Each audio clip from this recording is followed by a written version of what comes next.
coming in 45 minutes after this. We live so much of our lives now online, it's inevitable that we have to divulge some personal information in the process.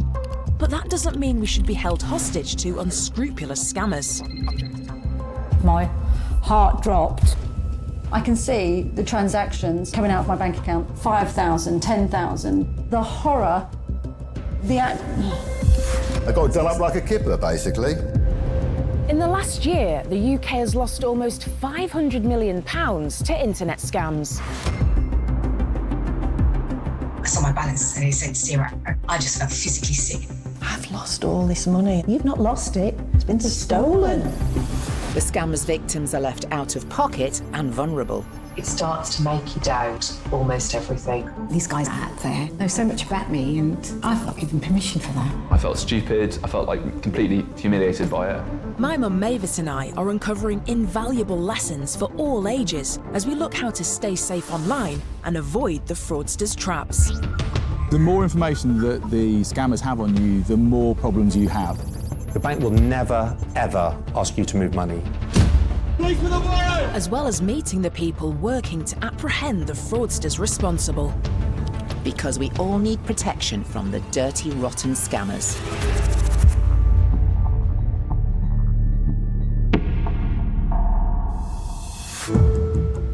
Coming up, how fraudsters left this man doubting his every move after he sent them thousands of pounds.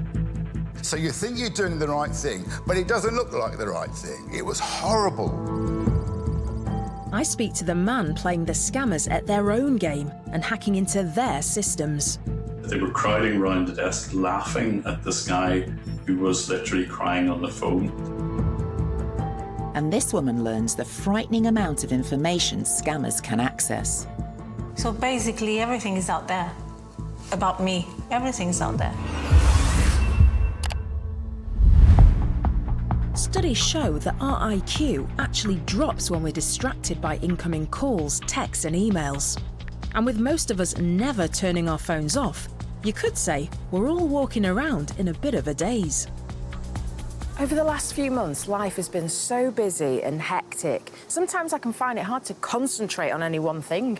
I know exactly what you mean, Michelle. I tend to find I start something, never finish it, because I go off and start something else. And the trouble is, when we're not thinking straight, that's when a scammer can strike and we can make a costly mistake. The guy we're meeting, like so many of us, got a text that he felt he had to respond to and ended up falling for a scammer's web of lies. 60% of UK citizens have reported receiving a scam text in the last year. Unfortunately for exhausted care worker Peter, a scam text caught him at a bad moment. And just like a fifth of people who receive these messages, he didn't realise it was a fake. So, Peter, tell us what happened to you. I've been working a night shift, and so I woke up at about 4 o'clock on the Saturday afternoon. Found a text. It said, "Hermes, we tried to deliver your parcel today, but there was no answer. Please click on this link to arrange a redelivery." It took me to the Hermes website, and then it said you've got to pay a redelivery charge of £2.14. And I thought, well, that's new, but I wasn't suspicious. The next night, and it was 9 o'clock exactly, the first episode of the last Line of Duty. Now, I think they might have picked that on purpose because I would have been distracted, and I certainly was. I was waiting for that to come. Peter. Everyone was distracted. I was distracted. Well, I didn't even understand it, so I was well distracted. So, the phone went. This is Lloyds Bank. We've seen some suspicious activity on your account. Have you made a payment of such and such? And I said, no. Have you made another payment somewhere else? I said, no. I said, I don't want to talk to no more. This is a scam. Put the phone down. So you actually felt like it was a scam? Well, I haven't made this payment. So you put the phone down, Peter? I put the phone down. He rang straight back. And he said, this isn't a scam. Look at the phone number on the back of your debit card. And he said, look, what number am I dialing from? And it was the same number. And so that... I was convinced. That's what got you. Wow. Yeah. So he said, yeah, look, we're very worried. There's some suspicious activity in your account. So I said, well, there's nothing untoward at the moment. Oh, hang on, there's one there. There's a £490 payment to a company called Revolut. Had that only just come through? I literally saw it come up. Wow. Whilst he was on the phone. Yes. And he said, I'm going to send you a text. It's going to have 6 figures on it. I want you to give me those 6 figures, and that will mean that I can stop that payment going through. So I said, right, OK, and I waited for the text. And it said, do not give this number to anybody else. But you did. But I did. I gave him the 6-figure number. Now, in actual fact, that text wasn't from him. It was from the genuine Lloyd's security fraud system. And if I didn't say anything, Lloyd's wouldn't pay it because it wasn't me. So in giving the scammer my number... He validated the payment. Yes. Over the next hour, the scammer repeated the process as Peter unknowingly authorised 10 separate transactions. He's told me that he's invalidating them then, right? So you think you're doing the right thing, but it doesn't look like the right thing. It was horrible. And I was just getting more and more frustrated and angry. Picked up the landline and dialed Lloyd's. When you're frantic, you're panicking, I was money frantic. is literally disappearing in front of your eyes. Eventually, I got through to someone at Lloyd's, and it's just unbelievable luck. But at that point, the landline died. Oh, my goodness. Your landline died. Yeah. This is as tense as Line of Duty, really, isn't it? Well, it was because I was literally shaking, you know. How much money had been taken at this point? Well, it was just under £3,000. And then I noticed that they started on the credit card then. £490 went out of that. Then all of a sudden, he just hung up. So when he disappeared off the line... When he disappeared, I rang Lloyd's straight away. Yeah, you've been done. And, of course, the worst thing is that, I mean, I would have thought I was pretty savvy about this, and I got done. I got done up like a kipper, basically. So I was on the phone to them explaining it all then for hours, and then I had to talk to the credit card people.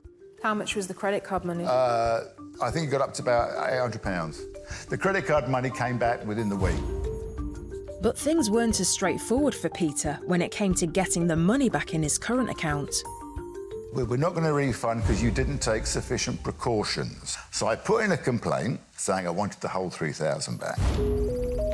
After Peter's complaint, the bank reviewed the call he tried to make to them whilst he was being coerced by the scammers.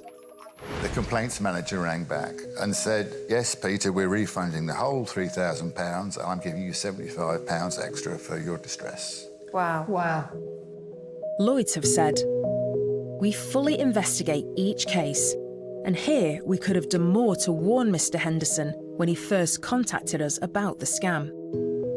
We apologised and refunded the full amount that he lost to the fraudsters on the 31st of March.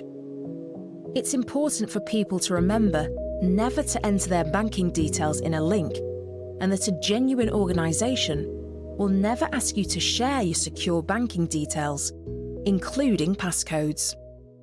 So there must have been a period of time where actually you were really nervous that you might not get this back, and then thinking, what am I going to do if I don't? Well, that was all my savings, and that was 4 months' rent.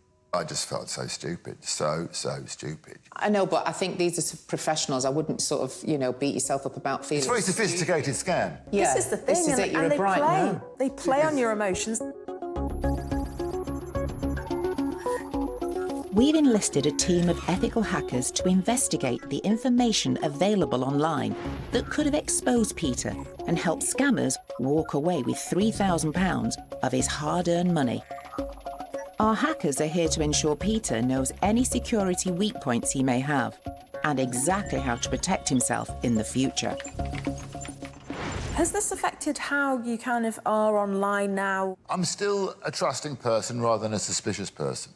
But let me ask you this, if you hadn't have got your money back, would you still have that, I'm still a trusting person? No, it's horrible. It was a horrible, and I had a horrible time, and I don't want to do it again. Yeah, and yes, I am more careful.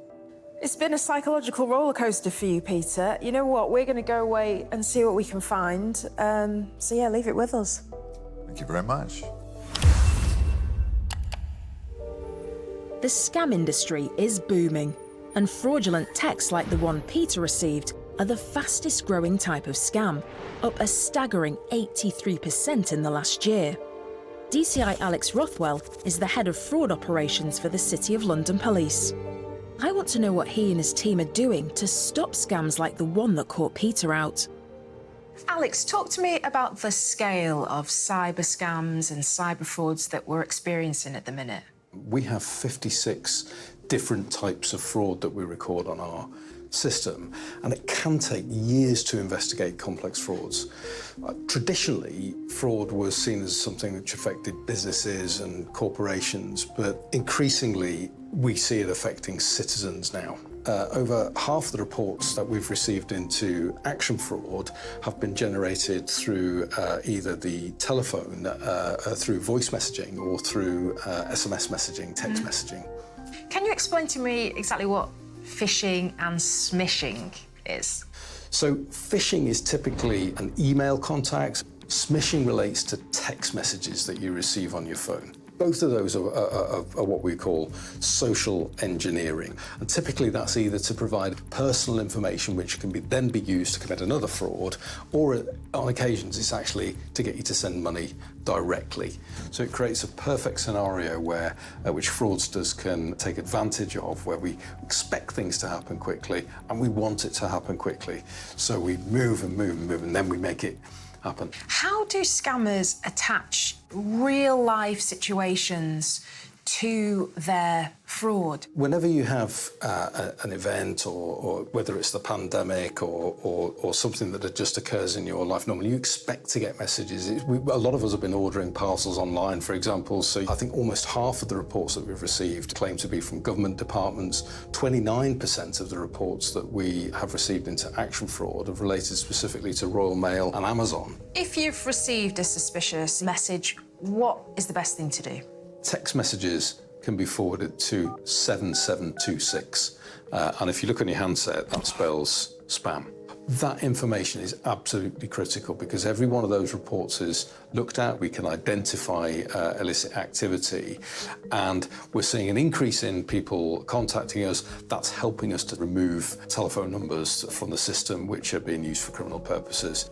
Please don't think that it's just going to disappear into the ether and never be looked at. It's absolutely being used to tackle criminal activity.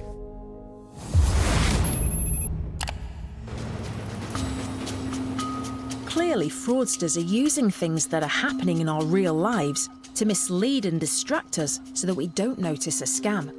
I'm wondering if Mum could ever find herself sidetracked and caught out by scammers. I think I'm a really good multitasker. It's like doing that, isn't it? Two things at once, Mum, two things at once. We're doing it, That's we're doing it, we're Keep doing it, going, we're doing keep it, going. we're doing it. I think you get it from me, love.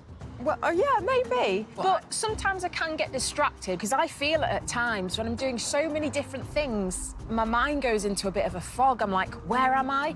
And then if you think a scammer jumps in at that moment. I totally agree with that scenario, because I think we all have moments where we're thinking very deeply about other things, and if a scammer comes in at that moment, then we're all vulnerable.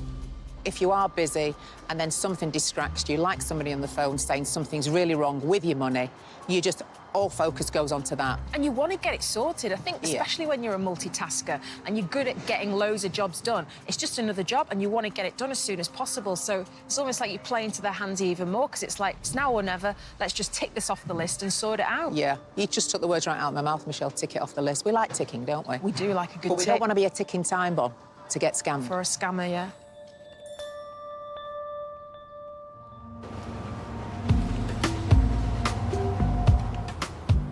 13% of Brits say celebrity endorsements affect what they buy. And when retired school teacher Theresa saw an Instagram advert featuring national treasure Bear Grylls, she was immediately interested. Theresa was hoping to boost her pension pot, but all was not as it seemed with this celebrity endorsement, as she found to her cost. I was home during the pandemic. I was looking through Instagram and I saw this advert. It showed the photo of Bear Grylls saying how he became rich trading on cryptocurrency. So because I had not been making any interest on my savings, and I saw the advert, and that's what pulled me in. The fact that, you know, Bear Grylls made his fortune, it was an invitation for me to see what this was all about. So I clicked the button, opened an account, deposited £250. I had a phone call within 2 days from this financial advisor who, you know, was very friendly. Those £250 became 370. I could see that the trading made money, so why don't put more money in? So I deposited £5,000 and they matched my amount. So we had, instead of my 5,000, we had 10,000 to invest. And again, because, you know, everything was looking good and genuine, I decided to invest more money. So I transferred £20,000 then. You know, I was really convinced, really convinced that they were genuine. Convinced she was getting a far better rate of interest than in any high street bank, Theresa continued to invest large sums of money into the trading account. Soon, she'd invested nearly £80,000. Then, almost overnight, the market began to slow, and Theresa became nervous. I said, well, in that case, I will close the account, take whatever it is in there. And he didn't try to persuade me to stay or anything, and transferred me to the accounts manager. The account manager told Theresa that if she wanted to take her money out, she was now required to replace the money given to her so far by the investment company. He explained, you have to put the money in, otherwise it's considered money laundering by the company. So I went off and read the terms and conditions again, and yes, it said that. So I asked a friend of mine, I said to her, look, I just need your 25,000 to go in and I'm getting everything back. So she transferred 25,000 to my account. After Theresa paid the fee with £25,000 from a friend, the money still didn't appear in her account. She then received a call from the account manager, but it wasn't good news. I get a phone call from the accounts manager again saying, oh, I'm so sorry. The reason your money is not in your account is because you have to pay the tax, 20-something thousand pounds. So I am really, really panicking then. And all I'm thinking is not so much my money, it's my friend's money. And he just kept saying, well, you know what to do? If you want your money back, you have to pay that money. So I paid it up front because I thought, well, if I don't pay, I lose all my money. I wish I hadn't, because at least I would have lost less. The account manager then told Theresa that she was now facing yet more fees, this time £23,000. Theresa, who had already paid almost £125,000, had to accept her money was gone. Now, in that conversation, I knew that it was a scam. It was horrendous. I just wanted to disappear from the face of this planet. I knew that the money was gone. You know, I consider myself an intelligent person. How did this happen? I'm not an angry person. There's no point in hanging on to anger. But I would like to have advice of how to keep myself safe online. I would like to know if there is any information out there in the dark web. Yes, definitely. Having lost out on a huge amount of money in this scam, Theresa is now worried about being caught out online again. So we've enlisted our team of ethical hackers to see what Theresa needs to do to tighten up her online security. And we're meeting with her later in the show to offer advice. Theresa thought she was investing her money in a legitimate company, and she's just one of many to have been caught out by a fake celebrity endorsement. I've come to meet Gareth Shaw from Which to find out more about the scale of this issue and what people like Theresa need to be on the lookout for. In the past 12 months, action fraud figures say that £1.7 billion has been lost to fraud. That's more than 3,000 lost every single minute. It's one of the biggest growing crimes out there, and it's one of the most challenging to police and deal with. What about celebrity endorsements as well? We've had a lady who invested in cryptocurrency and she thought that this was being endorsed by Bear Grylls. It's a huge issue, and the scammers really pounce on well-known and trusted people, so you do need to be incredibly wary about this. Certainly big firms are recognising the problem that scams are causing. Just recently, Google has said that it's changing its requirements for advertising on its platform, so that a firm that advertises regulated services like savings accounts or investments actually has to be a genuinely regulated firm. Pretty much anybody can put an ad on Google and have it up there for 30 days while it carries out its verification service. So things are getting better, but it's certainly a real Wild West online. So would you say actually it's generally high risk investing in cryptocurrency, especially with the chance of getting scammed in that area? Absolutely. If you're the type of person that loves to live at the edge of your seat and think this is money I'm going to put in knowing that I could lose it all, and if you're comfortable with that, there are legitimate cryptocurrency exchanges that you can invest in, but if the thought of that fills you with dread, this is absolutely the kind of thing that you should be avoiding. To be honest, it sounds a bit like betting to me. I mean, you're gambling with your money, aren't you? Look, any investment that you make has the capacity for you to make a significant amount of money and lose a significant amount of money. But Bitcoin and cryptocurrency is at the very raciest end of investments. It's hugely volatile. So if you've never made an investment before in your life, going right to the riskiest one is a very strange way to start your journey. If you're thinking about investing in cryptocurrency, what is the best action that someone should be taking? You should check that the firm is regulated by the Financial Conduct Authority. That is the city watchdog that oversees the financial services market. It has a register and it lists every single regulated firm that it oversees on that register. The FCA also publishes a list of firms that have been cloned. This is a tactic that scammers often use. They will replicate the website of a well-known investment firm and then start you on a journey to go and invest money when actually you're just giving money to a scammer. And it can be incredibly convincing. Having heard how attractive celebrity endorsements can be, I wonder if Mum would ever be drawn in by one. Maybe a certain celebrity could make her an offer she couldn't refuse. Would you invest in something if a celebrity that you were a fan of recommended it?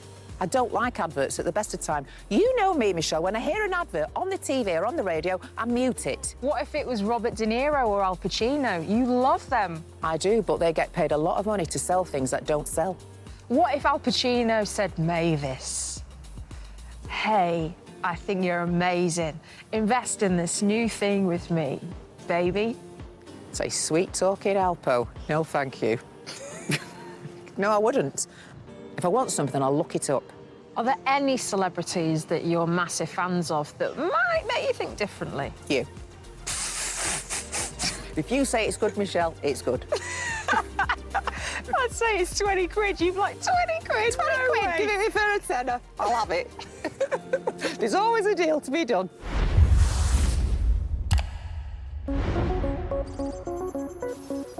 Helping us to fight back against the fraudsters are our team of ethical hackers. They know exactly where to look to find the information we don't want people to know.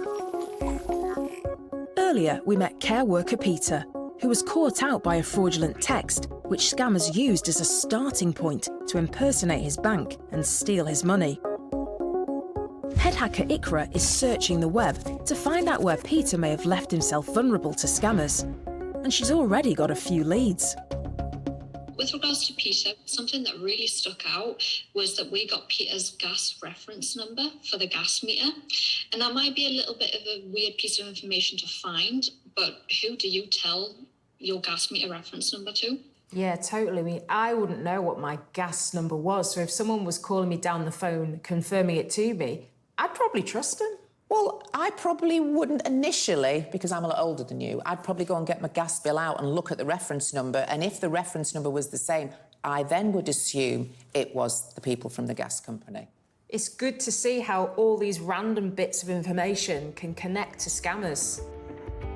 Ikra and the team of ethical hackers are continuing the hunt for information on Peter, and we'll find out more about their discoveries later in the show. Cowardly scammers love to prey on the most vulnerable in society and exploit them for every penny. But one man is turning the table on the fraudsters, giving them a taste of their own medicine by hacking into their networks and working alongside the police to get them stopped in their tracks. And Michelle spoke to him online to find out more. Jim Browning is the alias of this tech-savvy engineer who's fighting back. Jim likes to keep his identity private so that he's always one step ahead of the scammers. So, Jim, firstly, tell me a bit about how you first started doing what you do. I quite often, I would guess a lot of people get a lot of scam phone calls and they're quite annoying. And I thought, I'm an engineer, I deal with software, I deal with computer networks. Surely I should be able to do something about these scam calls. So really it was completely accidental that I get into all of this. What were some of your first hacks then? I wouldn't describe it as hacks. It's more manipulating the scammers into doing what I want them to do. The very first time that I got access to a scammer's computer, they literally told me to connect to their computer. They gave me their username and password, and I was able to join it. And of course, they wanted me to reverse that connection, but I just didn't bother. And so what did you do in that situation? I simply blocked them from accessing their computer. I blanked out their screen as they would do to their victims. And I was able to download their files and actually find out who they were and even report them to the local police. Why do you think so many people are drawn to this? Because you've got, huge numbers watching your content on your social media channels, haven't you? There's very few people who haven't had one of these scam calls, and very rarely does anything get done about them. And I think the channel itself really strikes that chord with people because there is a way sometimes to find out who the scammers are and actually even get those scam call centres closed down, which I have been able to do in a few cases. So how many scams do you think you've exposed? I guess I've exposed more than 100 scam call centres, and probably, I don't know, it's counted, if you can imagine, there's maybe 10 or 20 scammers in each call centre. So there's probably thousands of scammers that have exposed this way. The call centre side of the scams is really intriguing, Jim, because it's something that we, as consumers, don't get to see. Can you just explain that a bit more, how it works and what's going on in there? A typical scam call centre will employ anywhere from just 2 or 3 people up to 200 or 300 people.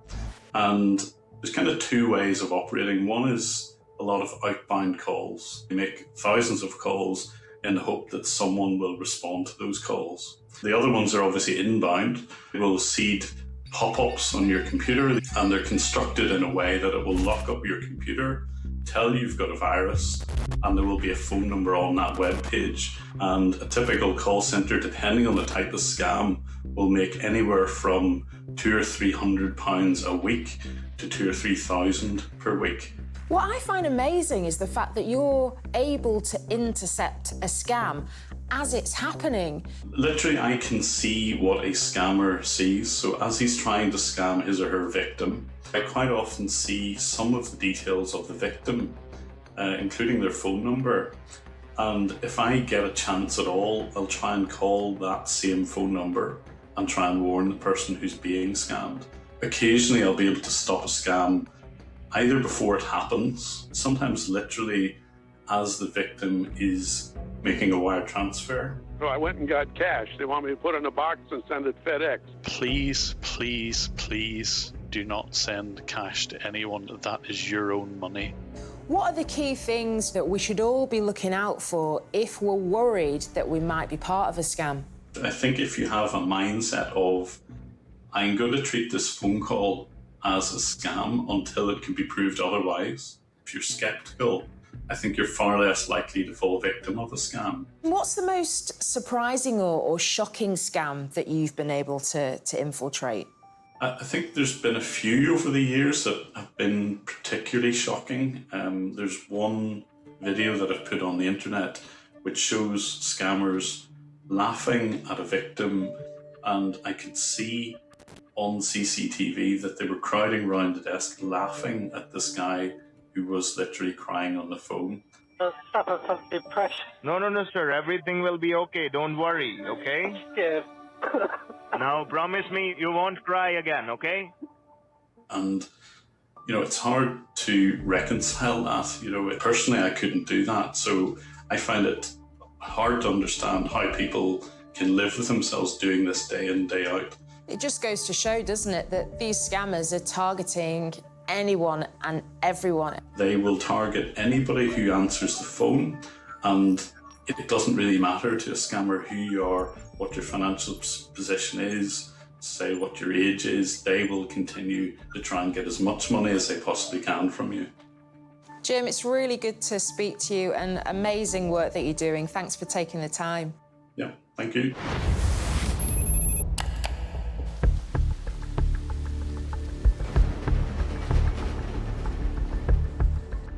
Earlier, we met Theresa, who'd been persuaded by scammers to invest her money in a fake company.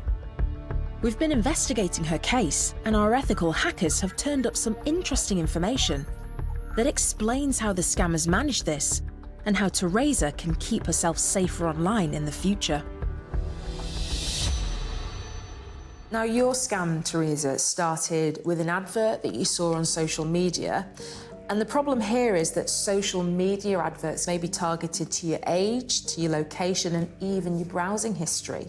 The important thing to remember is that scammers can have their adverts placed within there as well. And once you've clicked on the advert, you'll be more likely to see more scam adverts in the future. Social media platforms are actually working on this, but it's still a problem at the moment. Yes, definitely. Our experts have informed us that investment scams are on the rise. And for many of us, especially with the financial struggles that people have faced recently, the promise of high returns can be just too enticing to ignore. You should use financial advisors accredited by the Financial Conduct Authority, or FCA, and use their register, which you can find here to check if a company is regulated. Because if you deal with someone who isn't regulated by the FCA, not only is it more likely to be a scam, but if it does go wrong, you're much less likely to get your money back. My checks were poor because I didn't know about Financial Conduct Authority. And we've noticed the scammers used a trick we've seen before to convince Theresa to part with her money incrementally. Now, something that stood out to us in your case was that when you were first asked for money, this wasn't an amount that made you concerned. What our experts have said, it's really common for them to ask for small things at a time. They get us in the routine of thinking, oh, just one more thing. And they build up to asking for bigger and bigger things from us. If everything happened all of a sudden, if they asked me for great amounts, the alarm bells would ring straight away. And it's just basically drawing you into a web of lies, isn't it? Yes, totally, totally. Yes, I can see it now. I couldn't see it when I was in it, but I can see it now. I was totally groomed. It's systematic. It was so well done. We've also uncovered some real red flags around the company Theresa invested her money in. We know you did your research and felt that the company had positive reviews. Unfortunately, we did find this. People who've been victim of the same scam sharing their stories. So comments like, this site is not genuine. You've got more down here saying scam, scam and more scam. Stay away from these scammers. A lot of people posting, you know, that this is not good. And lots of people are talking about investing the same amount of money to start as you, then having issues withdrawing the money and having fees and taxes to pay, a very similar theme as to what happened with you. Now, the interesting thing here is that the first few reviews are all positive, but the important thing to know is that anybody can upload a review, even the scammers themselves. Yes. If the reviews don't go back very far, then you may want to consider a more established company, unless you can be confident that the company is who they say they are. You are right. That should have been a warning for me. Can you believe that so many people have, you know, suffered the same scam as you did with the same scammers? Yes. Shocking. Hopefully not so much money. Not as much money as me. I don't know. This is it, they're very clever. But there's more Theresa needs to worry about if she wants to avoid being scammed in the future. And what we've found is the more data that exists on you, the more you're likely to be targeted by scammers. Unfortunately, in your case, Theresa, we do believe that your information has been involved in several data breaches, going all the way back to 2012. That means some of your data has been exposed for scammers and hackers to access for nearly a decade. That's uncomfortable to hear. These data breaches involved data like email addresses and phone numbers, IP addresses, that's your location, and even things like job titles, employers, and physical addresses. This is overwhelming now. I need a sip of water. You go for it. Take a drink. There's a lot to take in. It's scary, actually. Very scary. We also know that your passwords have been exposed in data breaches and are available right now for scammers to access. So basically, everything is out there. About me, everything's out there. We would recommend that until you change all of your passwords to brand new, strong passwords, ideally 8 or 12 characters and a mixture of upper and lowercase letters, add numbers and add symbols, that you consider your account's compromised. Change it as soon as possible. We do find when most people change the passwords, they just add a different number to the end or something like that. Are you the same? Yes. So am I, Theresa. You're not on your own. It's a palaver to be changing your passwords and not changing. But, as you say, it is essential. Altering a password is very different from changing it. Any alterations like just changing or adding a number at the end, changing a lowercase to an uppercase or something like that can typically be figured out by scammers very, very quickly. I'm very grateful that you shared all of that with me. I am shocked, I'm surprised, I'm nervous, but I will act upon it. I'll act upon everything you advised me today. I think that's the key, isn't it, Michelle?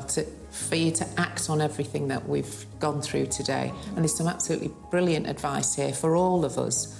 Yes. You can take control of your online activity. You can be in charge of it. Yes. It's been overwhelming, but for Theresa, this is the push she needed to take control of her online life. There were so many things I did not know. The first thing I'm going to do is definitely change the passwords. That's definitely the first thing. So I'm going to be busy, but I found everything very useful.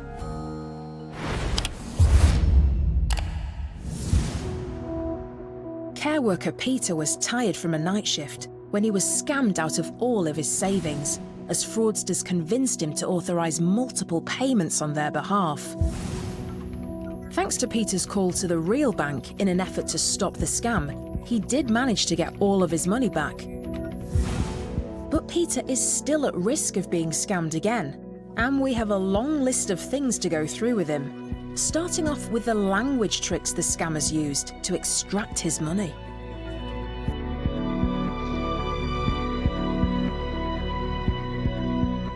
The scammers were very careful about the language and the tactics that they used. We believe that they manipulated the conversation to make you think that they had more information than they actually did have. So on the phone, you'll find they say things like, "Can you confirm the details?" as it makes you think that they already have them, when really they don't have that much information on you. They were making it clear that all of this was urgent. You know you're the victim of a scam and your money isn't safe. Can they basically induce this adrenaline response in you that would have left you unable to think clearly and respond how you normally would do?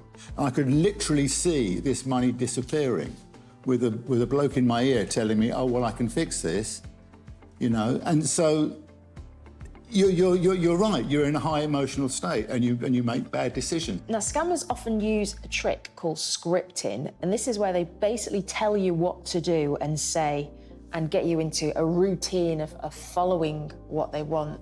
And we think this is how they were able to push you into authorising several payments on their behalf. Very clever, really. But you're right. I mean, they play on your fears and emotions. And I think this is what the scammers, do very well. Yeah. They are very cool, calm, collective. With the background information explained, it's time to tell Peter about our hackers' discoveries of his personal information. Now, the ethical hackers also found details of your phone network and your gas supplier. These are the sort of details that can be used by scammers pretending to be from these companies. OK, I see what you mean, yes, of course. Yeah. We were also able to find not one, but 2 email addresses associated with you and your phone number. So people whose numbers and emails are available to scammers are at a much higher chance of facing malicious texts, malicious emails and phone calls, like the one you received, supposedly from the delivery company, and the call supposedly from your bank. And it almost sounds unreal, doesn't it? It's like they're sort of spying on you. So obviously it's your choice if you need a phone number and your email address to be publicly available, but you should know the risks with that. I've had the same phone number for years and years and years. But, yeah, you're right. I mean, it's a little bit dangerous. Did you realise all those details that we've just given you now were out there? I knew I was sharing, but not aware of the extent or who was taking my information. It didn't cross my mind that it might be used in a negative way. Yeah. And the hackers have also uncovered other areas of major concern for Peter. We know that you've been involved in a couple of data breaches, some going back to 2017, meaning your data has been online and available for scammers to use for nearly 5 years. Yeah. Can you turn over that card that we've got? So this is a password that our ethical hackers found that was associated with you, so it's out there, publicly available. It's horrible knowing that that information's out there. We think this is just one of multiple passwords that's been exposed in the data breaches you've been involved in, so we would recommend that you change all of your passwords and re-secure all of your different accounts. I need to be as careful as I possibly can, and so I'm going to get rid of all the old passwords that I don't need, and I'm going to change the ones that I do need. Because it's horrible. But there are sort of things like Password Manager that are legitimate that will help you with your password. So don't look at it as a daunting task. No. Look at it as a necessary task that's going to keep you safer online. Well, I was lucky in that I got my money back. If I just sort of put it in the back of my memory and it goes away, then I won't be as careful. So I need to have this at the front of my mind more, all the time. Peter was lucky this time as he got his money back, but maybe next time he wouldn't have been so fortunate. Now he knows how to tighten up his online security so nothing like this happens again. It's horrifying to know quite how much information is out there. It's made me aware they're probably out there trying to find ways to scam me again. And if not me, certainly someone else. But now I'm going to do something about it. They've been really, really helpful. I can't believe this all started from Peter receiving a text message. Yeah, but that gave the scammers all the information they needed. And this is the thing, all the technology that's put in place to protect us can be used against us if the scammer gets their story right. So it's worth being mindful of any unsolicited messages, emails or phone calls that we receive. If you are worried, call the bank yourself. It's the only way to be 100% certain you're speaking to the right person.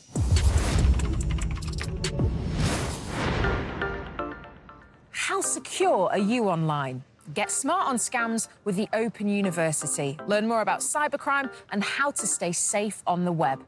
Head to bbc.co.uk/scammers and follow the links to the Open University.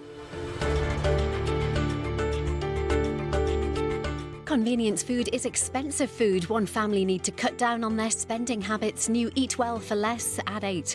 And if money's tight, you can still travel, courtesy of Sean Keaveney's podcast. Your Place or Mine takes us to Granada. Listen now.